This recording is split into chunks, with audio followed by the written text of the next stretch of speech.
ओम श्री सर्वप्रथमे मोर आराध्य ठाकुर श्री श्री सदगुरुनानक स्वामी चरण दासर श्री गुरुमान्य मोर जन्मदात्री माता पिता चरण सात जन्मर प्रणाम। दीक्षादाता स्वर्गत रक्षित बेहेरा जोग आज ये मंच मत स्थान मिली चरण मोर श्री गुरुमान्य दूर दूरांत आसिथिबा आज्ञाधारी एवं आज्ञाकार ए ग्रामर ज्ञानी गुणी जन बा देवादेवी चरण दासर श्री गुरुमान्य आज पवित्र शुभ संध्या এই খন্ডরা গ্রামে जो नवजात शिशुर 21 दिन दिवस उपलक्षे बा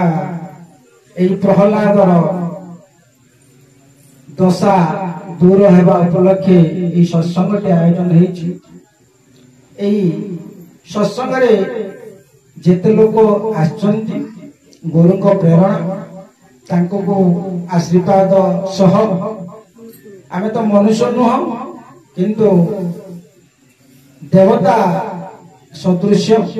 ये देवसभा साधारण सभा नुह। सदगुरु पुनानंद गोस्वामी माध्यम अछंती आमे तांकरी गहन रे बसी से झीवर दीर्घायु कामना बा ए प्रहलादर दशादश दूर करबा पाई आम आज बसचु समस्ते एक जड़े समस्त को निवेदन आमे जो से नवजात शिशुर पुष्पांजलि करी आमे तार दीर्घायु अर्पण कले से प्रहलाद आज ये जो चली जाऊँगी मु किछि दिन तले आस्ती देखिबारे से खतरे पड़ी थाए झाड़ा पानी नवा पाई ताको लोक धरिक नौथांती आसुचंती एमिति कि निजर भौणी भी सुधा से संकोच न मन करी से भाईर सेवा करचंती। एई मां से को पर्वरे कोन पुण्य करथिला से गुरुंग चरण को जाई जे कि हमर गंभारी गुडा आज्ञा से को मंत्र देइथिले